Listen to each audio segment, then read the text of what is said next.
നമസ്കാരം. കഴിഞ്ഞ ദിവസം കോഴിക്കോട് ഫ്രാൻസിസ് റോഡിന് മുകളിലൂടെ പറന്നു പോകുമ്പോൾ പരുന്ത് ഒരു സന്തോഷ കാഴ്ച കണ്ടു.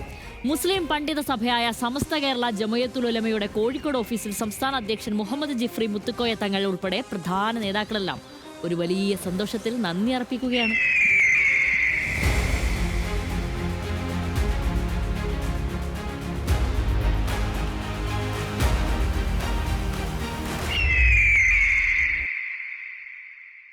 സംസ്ഥയുടെ 100ാം വാർഷിക ആഘോഷങ്ങളുടെ ഭാഗമായി നടത്തിയ ഫണ്ട് ശേഖരണം 46 കോടി കടന്നതിന്റെ ആഹ്ലാദത്തിലാണ് സംഘടന.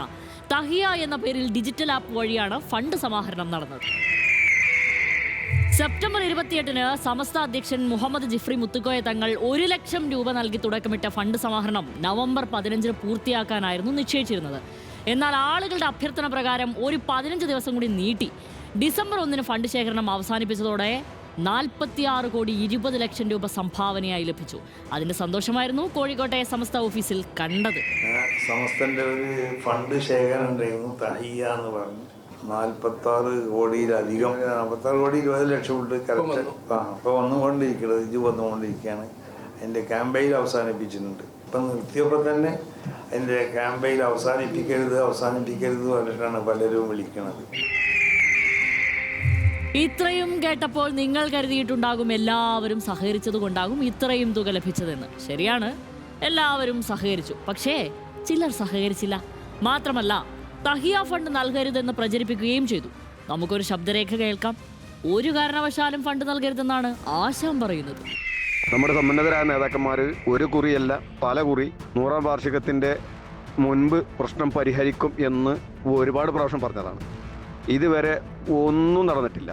അപ്പോൾ ഇവർക്ക് ഇത് പരിഹരിക്കാൻ കഴിയുന്നില്ലെങ്കിൽ 100ാം വാർഷികത്തിൻ്റെ ഫണ്ട് സമാഹരണവുമായി ഒരു കാരണവശാലും ഒരാളും ഒരു മദ്രസ മാനേജ്മെൻറ്റും ഇതുമായി സഹകരിക്കേണ്ടതില്ല എന്ന് വിനയത്തോട് ഓർമ്മപ്പെടുത്തുകയാണ്.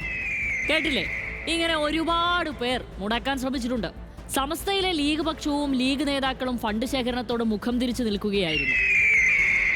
ലീഗിലെ സമുന്നതരായ നേതാക്കളോട് സമസ്ത ഫണ്ട് ശേഖരണത്തോട് ആളുകൾ സഹകരിക്കണമെന്ന് അഭ്യർത്ഥിച്ച് ഒരു വീഡിയോ നൽകാമോ എന്ന് ചോദിച്ചു ചെന്നപ്പോൾ അതിന് തയ്യാറാകാതെ തിരിച്ചയക്കുകയായിരുന്നു.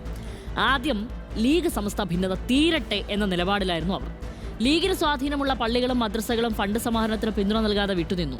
പള്ളിയിൽ കയറി ഫണ്ട് പിരിക്കരുത് എന്ന് വരെ പറഞ്ഞു. നേതാക്കളും ഫണ്ട് നൽകാതെ വിട്ടുനിന്നു. ഫണ്ട് നൽകുമെന്ന് പ്രതീക്ഷിച്ച വമ്പൻ കോടീശ്വരന്മാരും കൈമലർത്തി. ഞങ്ങൾ ഫണ്ട് തന്നാൽ അവർ പിണങ്ങും, പിന്നെ കച്ചവടം മുടങ്ങും എന്നായിരുന്നു മറുപടി. പക്ഷെ എന്നിട്ടും ഈ തടസ്സങ്ങളൊക്കെ മറികടന്നും സമസ്ത തഹിയ ഫണ്ടിലൂടെ 46 കോടി സമാഹരിച്ചു. 2 ലക്ഷത്തിലധികം ആളുകളാണ് സഹകരിച്ചത്. സാധാരണക്കാരായ സമസ്തക്കാർ അവരാൽ കഴിയുന്നത് സംഭാവന നൽകി. അങ്ങനെ പലതുള്ളി പെരുവെള്ളമായി. ഇനി മറ്റൊരു സന്തോഷം കൂടിയുണ്ട്. സമസ്ത AP വിഭാഗം നേതാവ് കാന്തപുരം അബൂബക്കർ മുസ്ലിയാരുടെ മകൻ ഹക്കീം അസ്ഹരി ഭിന്നതകൾ മറന്ന് സംഭാവന നൽകിയതും EK വിഭാഗത്തിന് സന്തോഷം നൽകി. വളരെ നല്ലതാണ്. നമ്മൾ നന്ദി രേഖപ്പെടുത്തിയിട്ടുണ്ട്, നന്ദി അറിയിക്കുകയും ചെയ്യും. അത് എന്താന്ന് പറഞ്ഞാൽ ഈ പ്രസ്ഥാനത്തിനോട്, ഇതിൻ്റെ ആശയത്തിനോടൊക്കെ ഉള്ള മൂപ്പര അമിതമായ ആ സ്നേഹവും ആദരവിൻ്റെ ഒക്കെ ഒരു പ്രകടനമാണ്. എന്തായാലും ഫണ്ട് സമാഹരണം വിജയിച്ചതോടെ സമസ്ത വലിയ ആത്മവിശ്വാസത്തിലാണ്.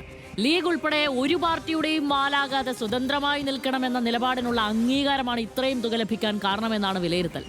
സമസ്ത ദേശീയ വിദ്യാഭ്യാസ പദ്ധതി ഉൾപ്പെടെ 15ഓളം പദ്ധതികൾക്കാണ് തഹിയ ഫണ്ട് വിനിയോഗിക്കുക. എന്തായാലും ഒരു കാര്യം വ്യക്തം, ഫണ്ട് ശേഖരണം മുടക്കാൻ നടന്നവർ ഒന്ന് ഞെട്ടിയിട്ടുണ്ട്. ആ ഞെട്ടൽ പരുന്തിന് കേൾക്കാം. അപ്പോൾ വീണ്ടും കാണും. നമസ്കാരം.